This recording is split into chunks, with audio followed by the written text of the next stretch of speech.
আপনি যদি আপনার জীবনে সফলতা পেতে চান তাহলে জীবনে একলা চলুন ভাই। আর একটা কথা মনে রাখবেন, জীবনে যখন আপনি একলা পথ চলা শিখবেন আপনাকে আর কেউ ঠেকাতে পারবে না। যখন আপনি সঙ্গ দিয়ে চলবেন, মনে রাখবেন আপনি যতই উপরে ওঠেন না কেন আপনাকে নামানোর জন্য 10 জন লাগবে না, মাত্র একটা মানুষ হলেই আপনাকে নামিয়ে দিবে।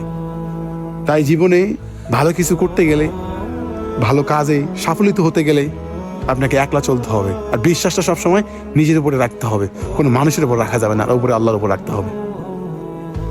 লাইফে যখন আপনি অন্যের উপর ডিপেন্ড করবেন, অন্যের উপর ভরসা করবেন, এমনকি যখন আপনি সঙ্গ দিয়ে চলবেন, যে কোনো একটা কাজ করতে যাবেন সবার সঙ্গে পরামর্শ করবেন, হয়তো বা এটা বলবেন যে এটা করবো এটা করবো, এইসব যখনই করতে যাবেন ভাই, আপনি হাজার হাজার টাকার মালিক হলেও আপনি একসময় শূন্য পকেট হয়ে যাবে আপনার। তাই জীবনে সঙ্গ জিনিসটা থেকে কম থাকবেন, একলা চলবেন।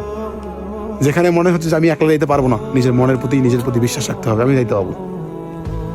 যখন আমি অন্যের উপর ডিপেন্ড করবেন যে আমাকে এই রাস্তাটা পার হইতে একটা লোক লাগবে, আমি এই গভীর জঙ্গল দিয়ে যেতে পারবো না, বা এই রাতে এত গভীরে আমি যেতে পারবো না, তাহলে আপনি মনে করবেন আপনি আর জীবনে আপনার সফলতা দেখা পাবেন না। আর এক ছোটবেলা থেকে একটা কথা আমি জেনে আসছি, যে যত দূর অন্ধকার পথ পেরিয়ে একাই যাবে সে আলোর দেখা আজ না হোক কাল পাবেই রে ভাই, আজ না হোক কাল দেখা পাবেই। তো লাইফে কোনো কিছু করতে গেলে ভাই সব সময় আপনাকে একা যুদ্ধ করতে হবে। সঙ্গ নিয়ে যুদ্ধ করলে মনে করবেন যে জিনিসটার ভাগ কিন্তু সবাই হবে। আর আপনি যখন একটা খেলার মাঠে একাই যুদ্ধ করে একাই মাঠে জিতে চলে আসবেন, মনে রাখবেন ওই জয়ীর কাপটা কিন্তু আপনি একাই পাবেন, তখন আর 10 জন ভাগী আর থাকবে না।